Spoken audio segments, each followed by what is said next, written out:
All right, hello.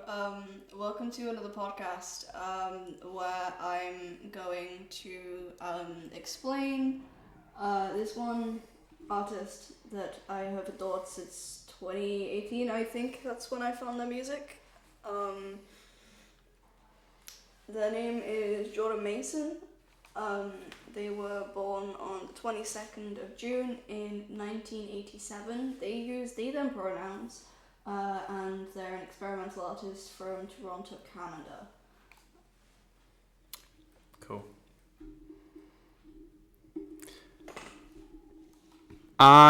Unfortunately, Luca, I don't actually know who Jordaan Mason is. I've not come across their discography.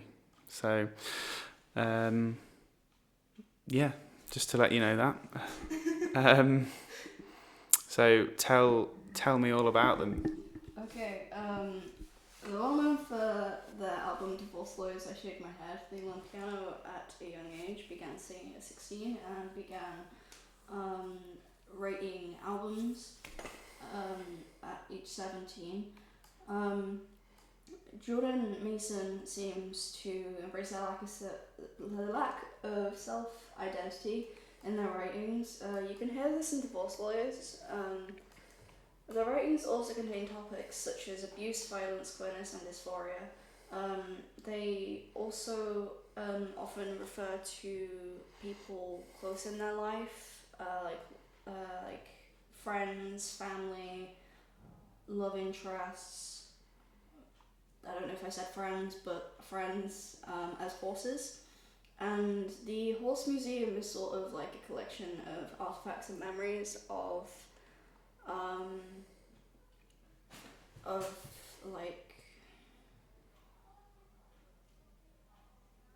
it's just sort of like a little museum. I'm presuming in their head of just Yeah. good things from Yeah. these people. Yeah. Yeah. Like memories or something, Mm. or yeah. Cool. Okay, so sort of similar to the other podcast, I'm gonna sort of play it out the same way. Yeah. Sort of show you a little bit of one of the songs, give me your thoughts, sort of how we did the Shoegaze podcast. Yeah. Cool. If that's okay with you. It is. I I've actually been talking to Jordaan Mason online a little bit, and they seem very, very, very, very nice. Cool. It all started with a little message of me asking if one of their other projects was them, because I was like, this sounds a lot like them. And it turns out that it's a little project that they do with their friend Sylvia. The project's called Winter Sisters. And let me just take my headphones. No.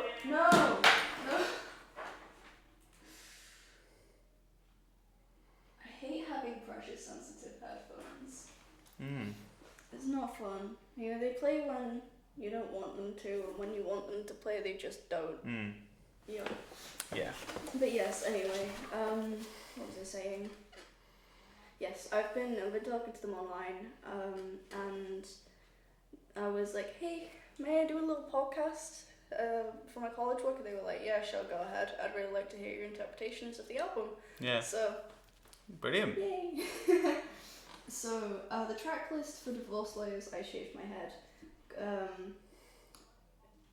This album was released in 2009, and this is what the track list sort of contains. Bird's Nest, Organs for Oceans, Avalanches, Racehorse Get Married, very good song. The Wrong Parts, Vivia's sisters singing, Prayer, O Jarhead, O Wife, Him, Her, Blank is Water, S, Mother, or Smother, Wild Dogs Divorce, very good song. After the Glandolian War, Carpenter rebuilt the body out of birds. 1990 was a long year, and we're all out of hot water. What would you say that this album is about, just from reading the track list?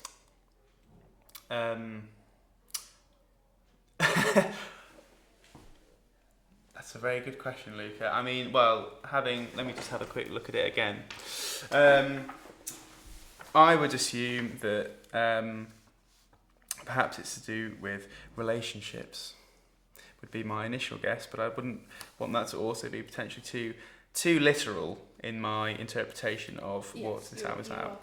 Despite the name of the album being Divorce Lawyers, I Shaved My Head. So I would assume relationships is maybe what Jordaan Mason is talking about in their album. Yes. There you go.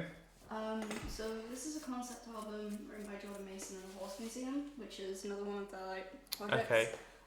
Unfortunately, I don't think the Horse Museum will ever reform because some of them are working in America, some are working in other different places. Okay. In Canada. And I think some of them have also just fallen out of contact. But this is following the story of a queer relationship and the struggles that came with it, such as complex personal, interpersonal issues, social issues, sexual issues that arise in their personal identities and dysphoria. This album makes me think of a queer couple hiding from the world, whilst their marriage slowly falls apart. And they lived in a 1940s farmhouse surrounded by big fields and lakes. I sort of get that imagery in my mind from the album art. Mm-hmm. It's a person with a horse head, replacing their head in a chair, Mm-hmm. holding a gun, Cool. in a white dress. It's quite cool. Yeah. I'll show you it in a minute. Yeah. But yeah. Cool. So I think that leads me on to the first song, Bird's Nest. This is the opening song for Divorce Lawyers, I Shaved My Head. It contains symbolism related to gender dysphoria and of the narrator's relationship. Bird's Nest is probably one of the songs I listen to an average amount on this album. I wouldn't say it's my favourite, but I wouldn't say it's I dislike this song. But I really do enjoy this song. I really like the slow progression, the faint pianos. I think Jordaan Mason is referring to a bird's nest as potentially a set of ovaries or something. Okay. And he talks about how he cannot fertilize his wife as she's trans. She was trans as their ex-wife. Mm-hmm. There is further proof on this album, 1990 was a long year.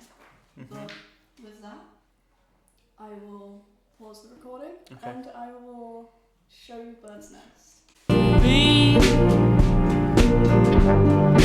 How do you fertilize what cannot be?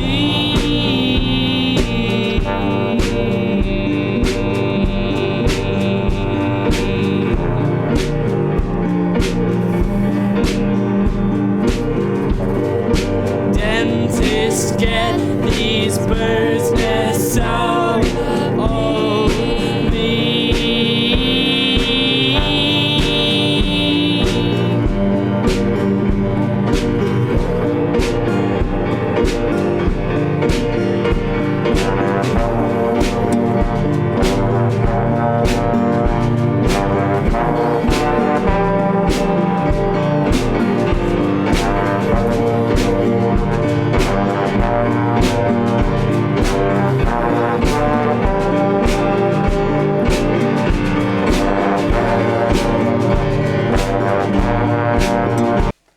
Okay, that was Bird's Nest. What's your thoughts?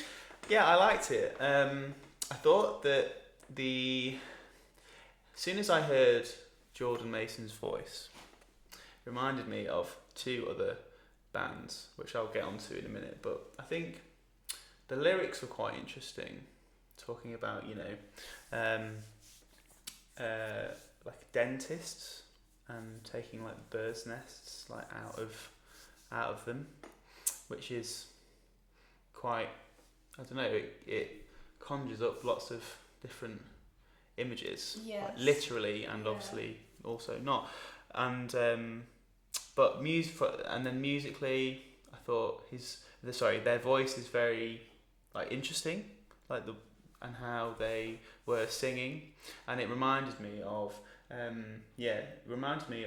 two bands. Don't know if you've heard of Montreal. Yes. It reminded me of Montreal, and also it reminded me of another band called Midlake, I think, and they have some songs from one of their albums which I can't remember the name of, which is really annoying me.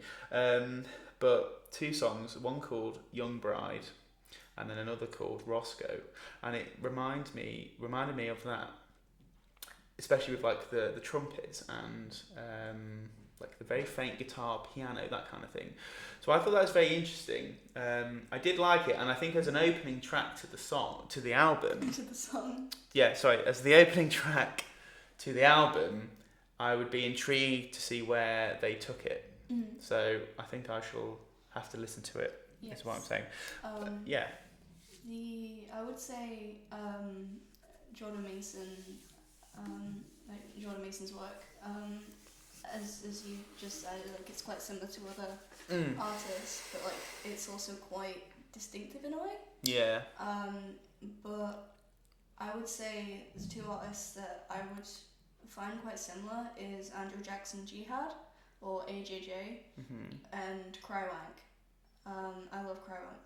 They're awesome. I was gonna include them and have a little segment for Crywank, but I was like, I don't have time for this. Yeah. FNP's Yeah. But I guess I will head on to. Let me sort of like put these in order of. There we go. Let's sort of. There we go. So this next song is Organs for Oceans. This was the first Jordaan Mason song that I heard. I found it on SoundCloud. I think the track on SoundCloud was like listening to Organs for Oceans whilst laying in bed or something along those lines. But yeah, it just popped up because SoundCloud do mixes, and at the time I didn't use Spotify. Yeah.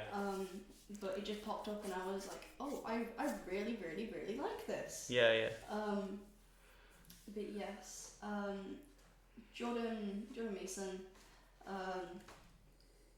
they are, I think, non-binary, and their partner during this album, there was transitioning to be female, so it was their ex-wife. I don't know, it's sort of vague. Some people think that they were a trans male, and some people thought they were trans female. But like analysing the lyrics and stuff, it makes more sense for them to be trans female. But yes, yeah. This I would say is probably one of the more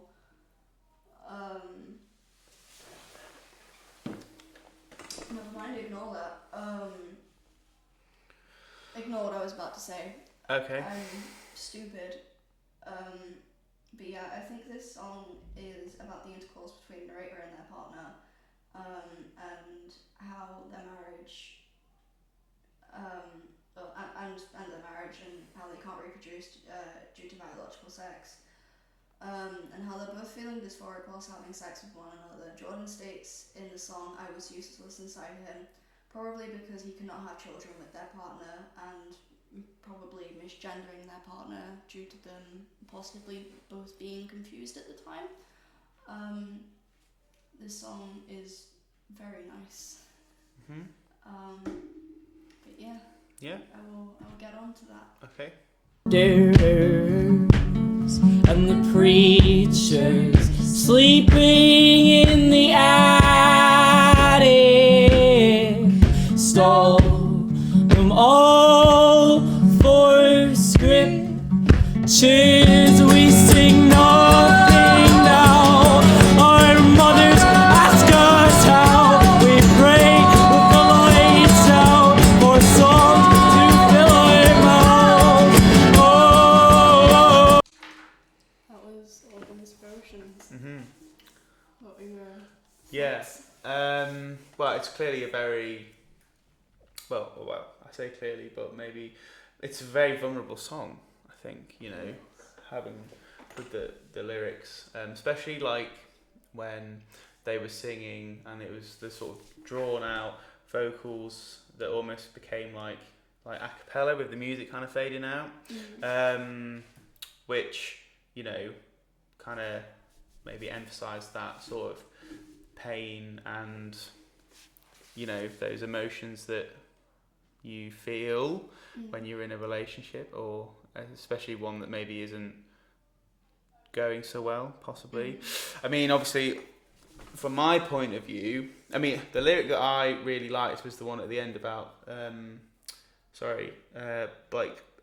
praying like in the dark for like songs to fill our mouths or something like that, whatever it was. And that maybe, I don't know, to me that kind of made me think about, I don't know, sometimes when like you find a song that you really resonate with, but sometimes you might go to sleep really upset, and then, do you know what I mean? You're kind of wanting everything to be right, and sometimes when you do find that song, and you really relate to it, I don't know, that's kind of what it reminded me of, which obviously from also all I can say is that, as someone who is, a straight man, it's very different to, do you know what I mean, in terms of like, I can't, relate to some of those feelings, obviously, and I don't mean that in like a dismissive way. Yeah. But from hearing that, and obviously like you can never compare, two relationships, no matter what, no matter what that is. But I think obviously it's just for me, it's incredibly vulnerable. Like, beautiful song, really nice song, and in terms of like what it is and what it maybe stands for, but it's obviously very sad, and it reminded me a bit of this. It reminded me of this album called Hospice by the Antlers, which is a very very vulnerable album. I think it's a bit of a maybe like love-hate album. I personally love that album, and it kind of reminded me of that a bit. And a bit of Damien Rice for some reason, don't know why, but it did. So, they're my thoughts. So these next two songs I'm gonna show you, Race Horse Get Married and Wild Dogs Divorce. They're on like two different. You're like, oh, not more. No, not at all. Absolutely not. Okay. But yeah, Race Horse Get Married and Wild Dogs Divorce, I'd say they're sort of like two sides of the same coin. Race Horse Get Married is like a very sad anti-marriage song. I think Jordaan Mason did a show, I think it was in London, and they were like, this is a song about marriage and why you shouldn't do it, or get married and then write an anti-marriage song like I did. It was something along those lines. Yeah. Because I've been watching, like, doing all my research and stuff. I've been watching like a lot of like live shows and stuff of the album and analyzing lyrics and talking. It's fun. Yeah. But there is one sort of thing I'd like to say. There is a line, and it said, I think the line is, you can swallow shotguns if you want to. There are bullets in your paintings if you want them. And I think the swallowing shotguns is referring to maybe, that they possibly don't, like, sort of in the, like, I don't know if this is just myself when relationships sort of come to an end, but I'm like, this person, they treated me badly, I don't care what happens to them. Like, sort of like wishing the worst upon them. Yeah. But like not in like a malicious way, you're just hurting. Yeah. I don't know if that's really the correct wording. I can in a way. I see where you're coming from, and I think sometimes you do feel that, don't you? I think it's just because, like you said, it's just because you're hurting. It says kind of more about you than them, really, in a way. Even though they've caused you that. Do you know what I mean? So I sort of have this feeling that this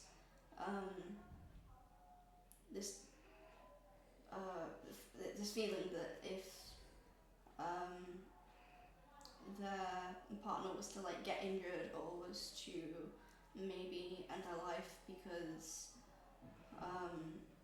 but I have a feeling that the blood is paintings. So like say if they were to like go up in the chin and not the chin but like that area,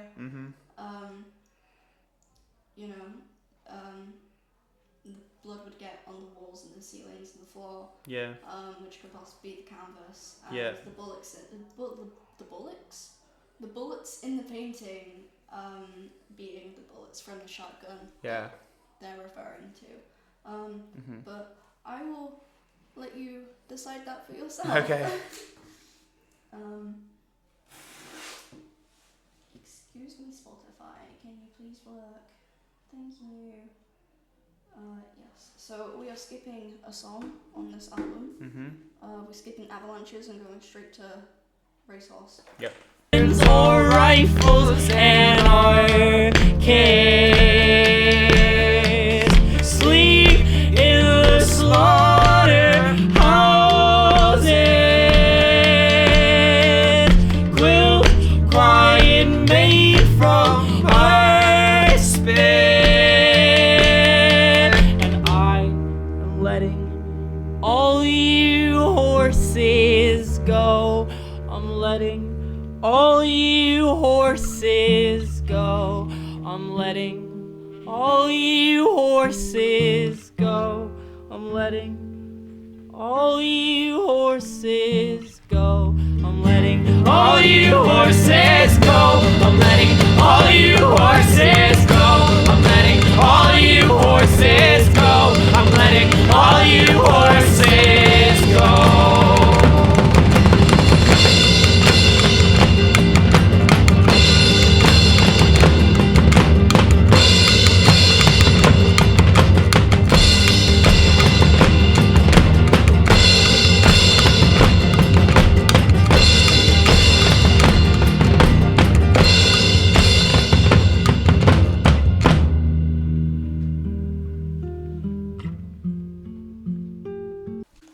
I just saw the way you jumped up when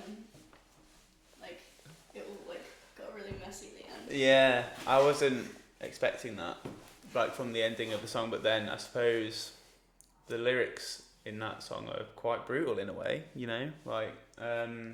and so in a way, I suppose the ending of the song maybe is, I don't know, sort of symbolic of the end of a relationship. I don't really know, I don't know, but I thought it was a... Obviously, Jordaan Mason refers to people that are important in their life as horses. So I have a feeling that the "I'm letting all your horses go" at the end of the song. Oh yeah, this is recording. I didn't think I pressed play for a minute. But I have a feeling that it may be referring to, obviously, letting the friendships that he made that they made during during the marriage, or people who aren't supportive during their marriage, or maybe even their wife at the time. They're letting them go. They're letting them be free of them, if that makes any sense. Yeah, I think it makes sense. Yeah, definitely. Do you have any other I do like the sort of stripped backness to the songs in a way, like because I think it obviously that works well with the lyrics in the album and the fact obviously like it's like a concept album.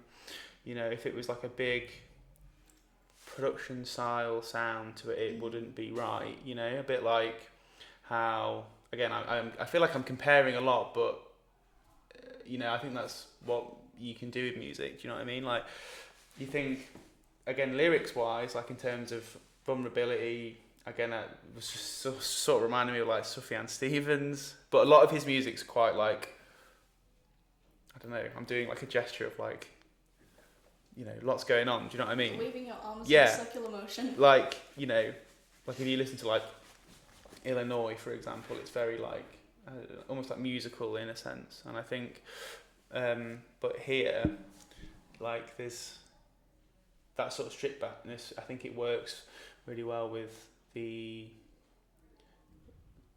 voice. Sorry, their voice. Sorry. And yeah, and obviously the like I said the lyrics. So I like it. Yeah. So like I said, two sides to the same coin. Wild Dogs Divorce.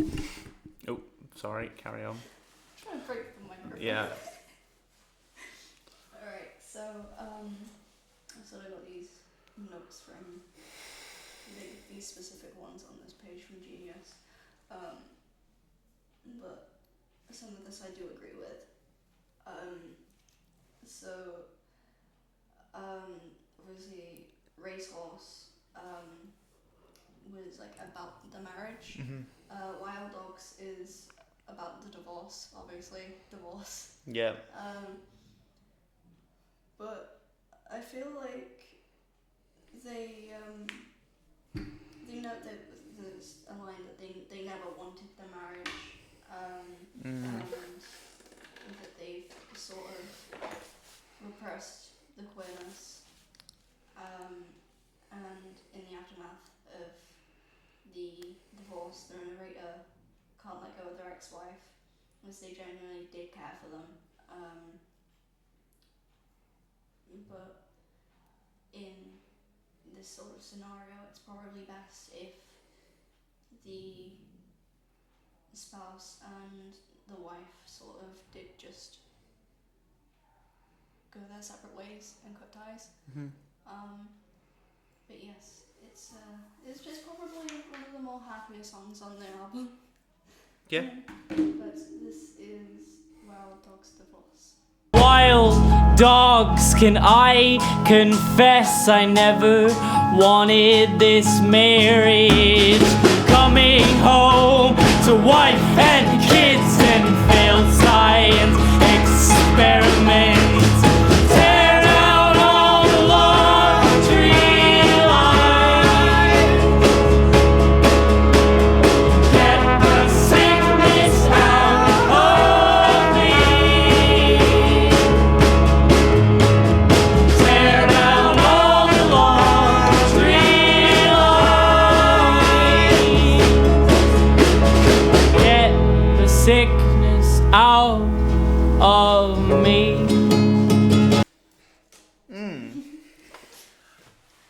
Yeah, different to the other songs on the album, isn't it? It's more, again, despite the lyrics also being obviously like in a similar vein to the other songs, like more upbeat in a way, like the song, and like kind of, yeah, like a. I don't know if happier was the right word to use when I said it was more happier than the Yes, no, I know what you mean, because obviously it was still, obviously the lyrics still, you know, sort of evoke certain feelings and emotions, I'm sure. Well, certainly listened to it then, but it's definitely different to the other songs. And is that towards the end of the album, that song? That is, I think. Because in a way, that could almost have been like the end song on the album, but do you know what I mean? I was going to say that it's the penultimate song of the album, but it's not. It's the third, 1, 2, fourth from the last. Yeah, which again, like how much do people think, do artists think about their album track listings? I'm not so sure. Probably quite a lot though, maybe. And it makes sense maybe that it's towards the end of the album, I guess. Yeah. Yeah, I don't know, but it was different to the other songs that we've listened to. Yeah, like I said whilst we were listening to that, I have a feeling that Jordaan Mason refers to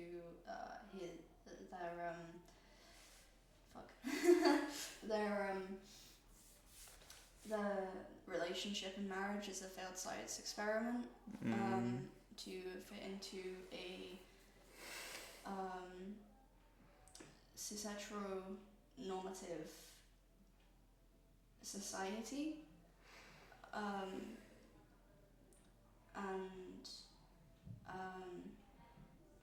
Obviously one of the last lines is the house is about the house being quiet. Obviously I would presume the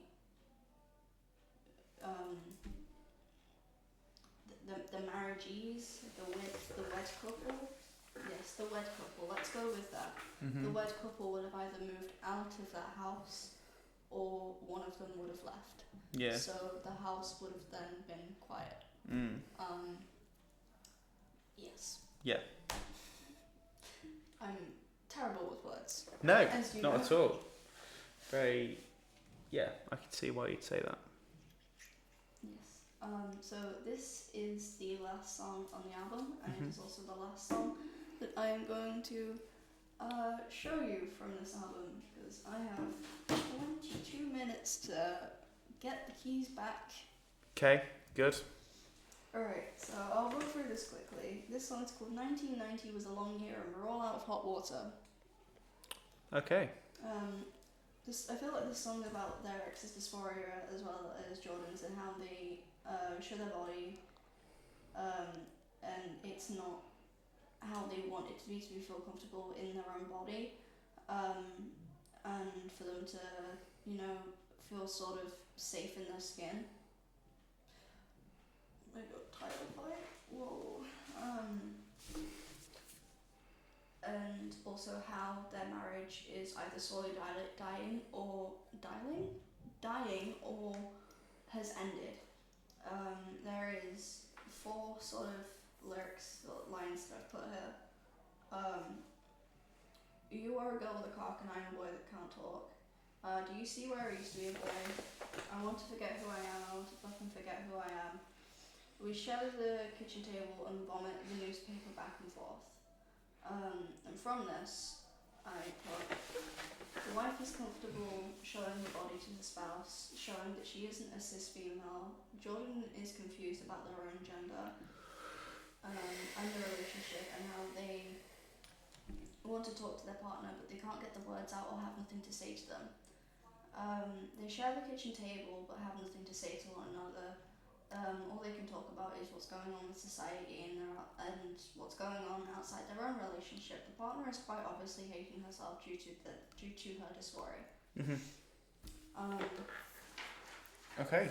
But yes, this is 1990 Was a Long Year and We're All Out of Hot Water. Do you see where I used to be a boy? I say I've had it in my mouth. I swallowed the evidence down, and the children we wanted around have stayed in my stomach to drown.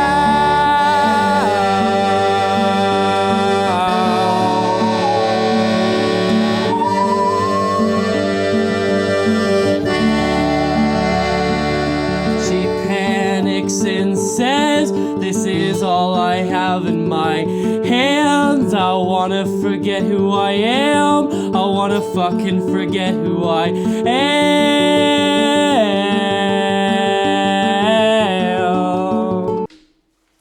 Okay. I think it's a very sad song to end the album, Yeah. for me, especially the end lyrics. Yeah, I think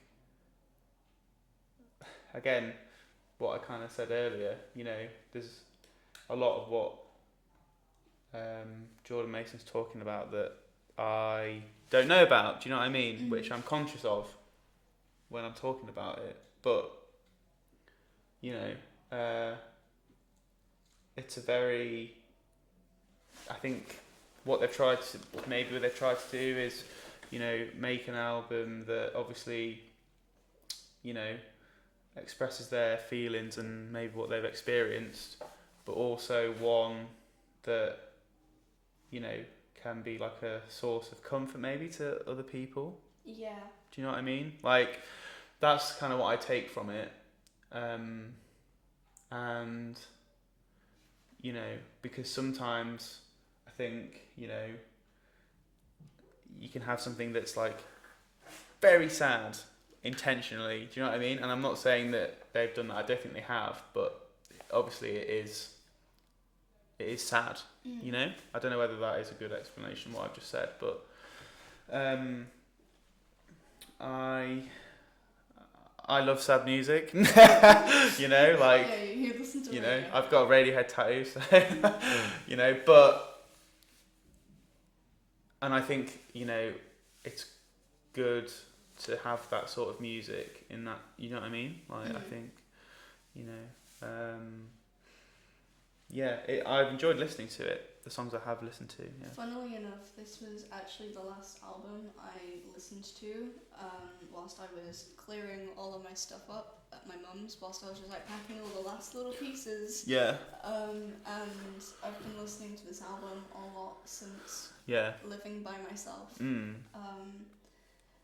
So yeah, this album just sort of brings me a sense of comfort. That's good. You know, being a trans person myself, I sort of understand like a fair bit of this album. Yeah. Obviously from like the opposite perspective, because I wasn't born biologically male and transitioned to female. I'm the opposite way around. Yeah. I'm female transitioning to male. Mm-hmm. But yes, it's just a very nice album. Yeah. And I actually the other day I was like, hey George, have you listened to Jordaan Mason, The Horse Museum, The War Songs? I shook my head and you were like, no mate, I haven't. No, I have. Well, I have now. Some of it. I'll have to listen to the rest of it definitely, because I have enjoyed listening to it. Chuck it in the playlist that I made you. Yeah, chuck it in there. Yeah, because there's some good stuff in there as well. So, I think that's good that you find comfort in that album. You know, I mean, there's lots of albums that I think do that for a lot of people. You know, and that's really good. You know, even when the subject matter and what is maybe, you know, the topic of the album, if you like, is what is quite, you know, painful or difficult sometimes to talk about. I think that's what music's about. You know, it goes back to probably what we said in the when we spoke about, you know, Cocteau Twins and shoegaze music. You know, it's like that's what music, you know, is about. Why it's so great, because obviously, you know, it, you know, helps try and, I don't know, it gives you a voice when sometimes, you know, or the words to something that you maybe didn't know about, I don't know, or didn't know how to articulate. But also just the fact that it brings people together. Like, I can imagine, or maybe I can't imagine, but my way of thinking about it might be different to yours, but like going to see them play live and the people that would go and watch them perform, do you know what I mean? Yeah, I think you'd get a really, like, powerful, like, I don't know, atmosphere at one of their concerts. When I went to go see Sisters of Mercy, and I know they're like quite an old band and they're like gothic and stuff, but you know, there was some people from Lincoln who I'd never spoken to before, and now me and them two people are actually really good friends, and I invite them over and we just hang out, watch films, and it's just really, really fun. Yeah. And turns out we actually had a lot of friends in common, and we actually had people that we disliked in common. Yeah. Okay. So, Well, I think again that's what's great about going to concerts and gigs and stuff, because I've met loads of people at gigs that maybe not necessarily like become friends with if I've been like down away in London or somewhere watching a you know, a band or whatever, but you meet similar people I think at gigs, and you feel that sort of sense of community. Do you know what I mean? So I think that's what's great about music, and so that's why I imagine if you saw Jordaan Mason live, you know, it would be a similar thing. Maybe, I don't know. I mean, it'd be great. I'd like to see them live just from listening to their album. Do you know what I mean? And you know, I would probably be, you know, in a minority maybe in terms of like, not that would be a problem at all, but do you know what I mean? Like I think it would be cool to see them play live. Yeah. Jordaan Mason, come over to England, please. Again, come to England. Please. Yes. Yeah. Thank you, Luca. They said that once I've done all of this, to send it over to them and Cool. they'd give it a listen. Cool. So, Yeah. Thank you, Jordan, for your music. thank you. All right. Thank you for being on the podcast. A pleasure as always, Luca. Which one do I play?